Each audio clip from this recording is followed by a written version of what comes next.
Toxic കണ്ടു. Toxic തന്നെയാണ് ഇപ്പൊ ആ പേരിനോട് ഇങ്ങനെ ഒരു നീതി പുലർത്താൻ ഇവർക്ക് സാധിച്ചല്ലാണ് അതിന്റെ ആദ്യത്തെ ഒരു ഡയലോഗ്.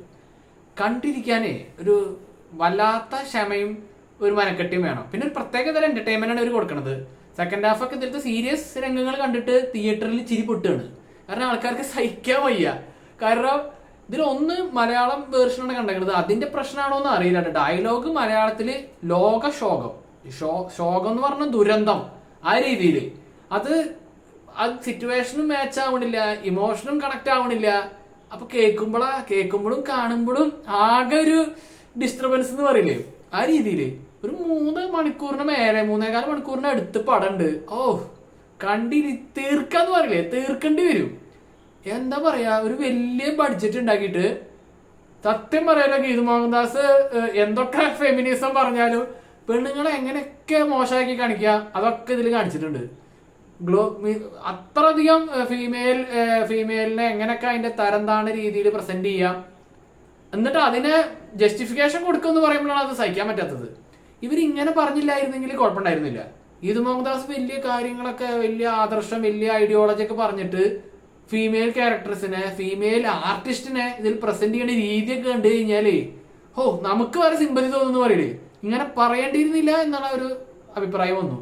പിന്നെ യാഷ് ഇത്രയും കാലം കാത്തിരുന്ന് എഫോർട്ട് എടുത്ത് ചെയ്ത പടമാണെന്ന് ആലോചിക്കുമ്പോൾ വിഷമാണ് ശരിക്കും വന്നത്. സത്യം പറഞ്ഞാൽ വിഷമാണ്. കാരണം യാഷിന്റെ ആ ഒരു സ്ക്രീൻ പ്രസൻസ് വേസ്റ്റ് ആക്കി കളഞ്ഞ പീക്ക് വേസ്റ്റ് പടം എന്ന് പറയില്ലേ, അതാണിത്. വേറെ ഒന്നും പറയാനില്ല. എന്ത് പറയാ, ഫസ്റ്റ് ഹാഫ് കുറെ കാമ കേളികളാണ്. അവന്റെ കുത്തഴിഞ്ഞ ജീവിതം, അതിനുവേണ്ടി കുറെ ബോളിവുഡ് ആക്ട്രസിനെ ഇറക്കിയിട്ടുണ്ട്. താര സുൽത്താരിയ, കിയാര, ഇവരൊക്കെ ഉപയോഗിക്കുന്നത് വെറും അതിന് വേണ്ടിയിട്ട് മാത്രം തന്നെ, വെറും ഇവന്റെ കാമ കുൽസിത പ്രവർത്തനങ്ങൾക്ക് വേണ്ടി മാത്രം.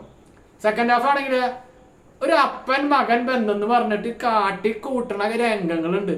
നമുക്കത് ഇവർ ഉദ്ദേശിക്കുന്ന തീമൊക്കെ ഓക്കെ, പക്ഷെ പ്രസന്റ് ചെയ്യണ്ടേ വരിക്ക്. കുറെ ബഡ്ജറ്റ് ഉണ്ട്, കുറെ വിഷ്വൽസ് ഉണ്ട്, കുറെ ലൊക്കേഷൻ ഉണ്ടെന്ന് പറഞ്ഞിട്ട് കാര്യമുണ്ട്. ആൾക്കാർ പ്രത്യേകിച്ച് സ്ക്രിപ്റ്റും ഡയലോഗും ഞാൻ പറഞ്ഞല്ലോ, മലയാളത്തിൽ കേൾക്കാൻ നമുക്ക് ചെവിയൊക്കെ നമുക്ക് ചിരി വരികയാണ്. സീരിയസ് രംഗാണ്, വെരി സീരിയസ് രംഗാണ്, ഭയങ്കര സീരിയസ് രംഗാണ്. ഡബിൾ റോളിലുള്ള പെർഫോമൻസ്.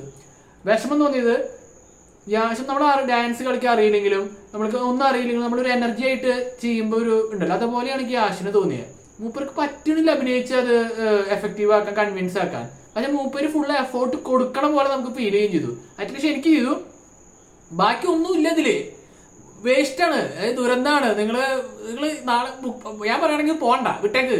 നിങ്ങൾക്ക് എത്ര പടം ഓപ്ഷൻ ഉണ്ട്, ബദലേഖ ഉണ്ട്, ഇവൻ ഖാലിഫ് ഉണ്ട്, തുടക്കമുണ്ട്, ഇതൊക്കെ ഉണ്ടല്ലോ. അല്ലെങ്കിൽ വേറെ ഭാഷകൾ കാണാൻ, വീട്ടിലിരുന്ന് വേറെ പടം കാണുക. വയലൻസ് എന്ന് പറഞ്ഞിട്ട് കുറെ തല കയ്യും കാലൊക്കെ വെട്ടിക്കളയുണ്ട്, അങ്ങനത്തെ കുറച്ച് രംഗങ്ങളുണ്ട്. വേറെ പ്രത്യേകിച്ച് പടത്തിൽ ഒന്നും തന്നെ ഇല്ല. ഞാൻ റെക്കമെൻഡ് ചെയ്യുന്നില്ല, അത് തിയേറ്ററിലേക്ക് പോകണ്ടെന്നേ പറയുള്ളൂ. ഞാൻ പോയത് എത്രത്തോളം മോശമാണെന്ന് അറിയാൻ തന്നെയാണ് ഞാൻ പോയത്. അപ്പൊ അത് അത്രത്തോളം മോശം തന്നെയാണ്, വേറെ ഒന്നും പറയാനില്ല.